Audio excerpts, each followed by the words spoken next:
The Legend of King Arthur and the Knights of the Round Table makes us think of an age of heroes of romance. For 1,000 years, stories about them have been passed down for generation to generation across Europe and the rest of the world.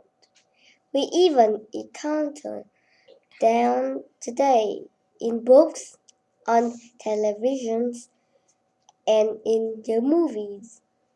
In all these stories, King Arthur and his knights fight bravely for justice and truth. Of course, they only win. The legend King Arthur was known as the greatest king that ever lived. His monarch castle was called Camelot, and his wife, Guinevere, was the most beautiful woman in history. Arthur had the greatest knights at his court. They are all equal and sat at a round table to show that no one had a higher rank than the other.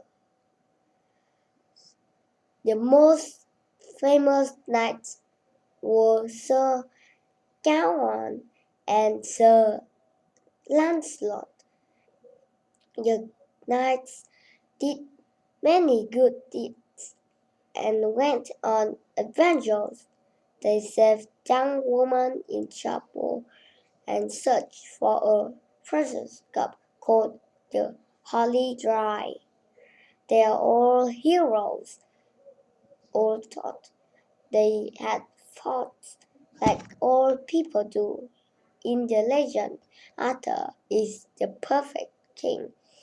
He has a wizard by the name of Merlin who helps him defeat his enemies. He also has flashing swords and swords and fine suits of shining armor. Arthur has two magic swords. At the beginning of his reign, he put one from a block of stone, proving that he is the true king. One other sword appeared in the middle of a lake and has powers that make Arthur immortal. At the end of his reign, Arthur returns to the lake and disappears into the mist. And a story is true. Did King Arthur really exist? Was his wife Guinevere real?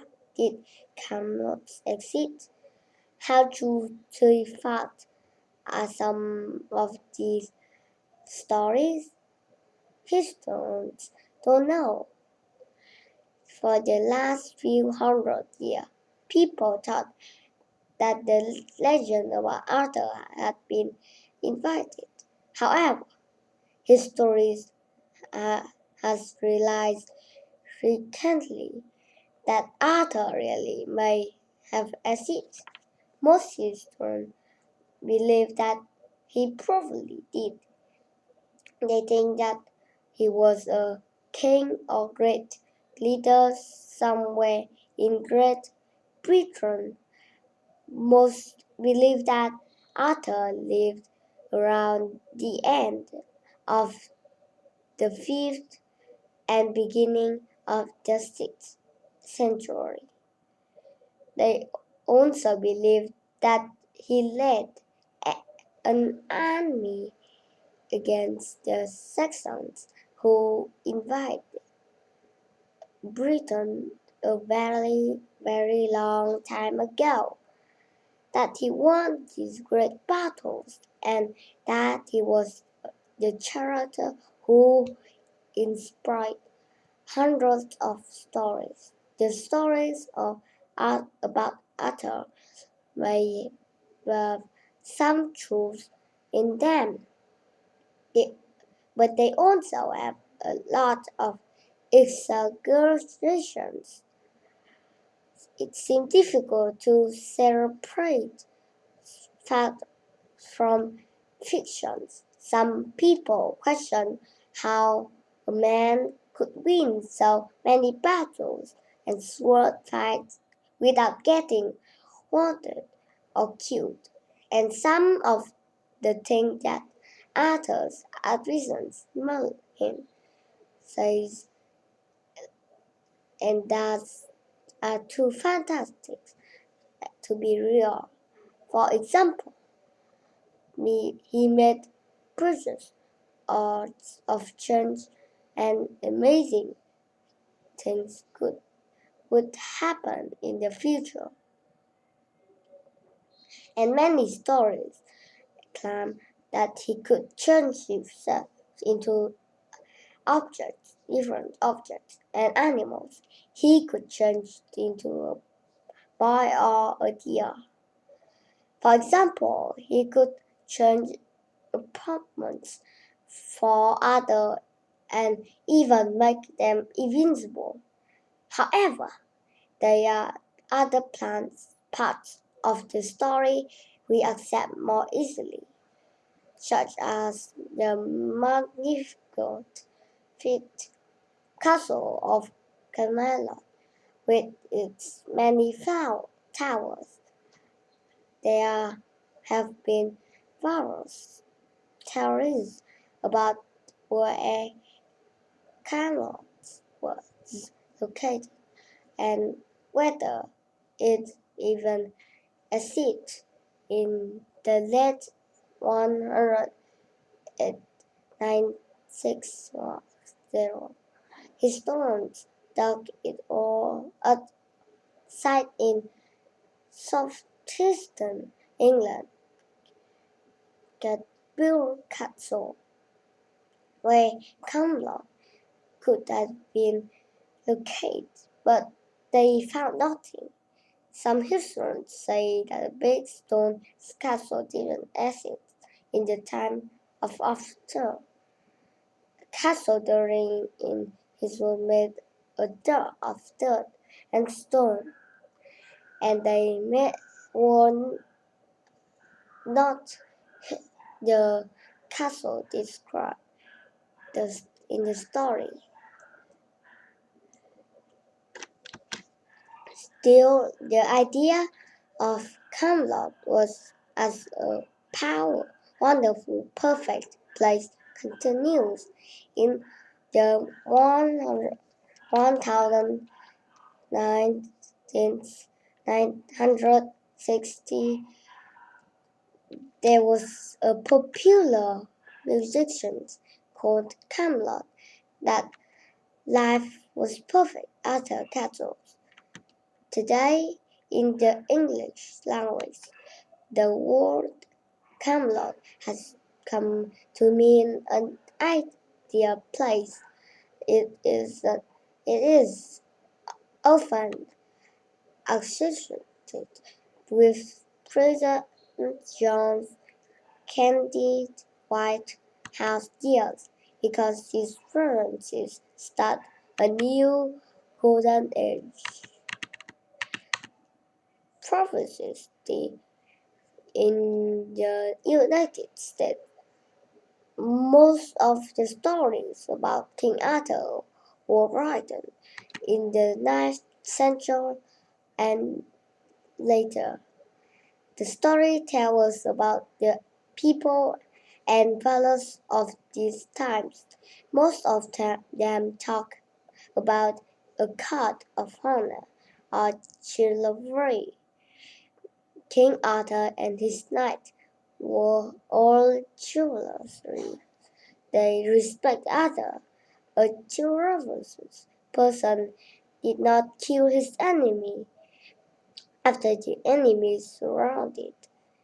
Arthur and his knights were expected to show respect for the church and pity for the poor.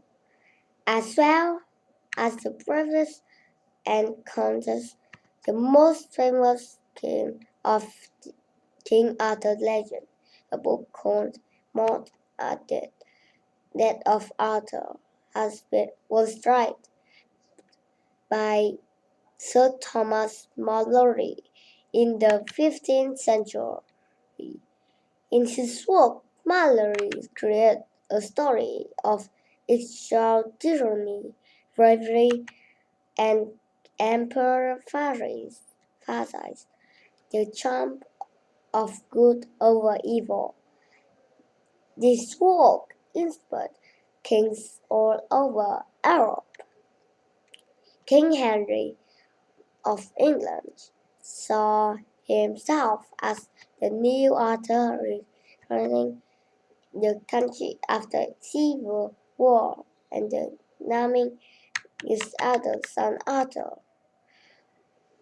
King Arthur popular is ongoing in one thousand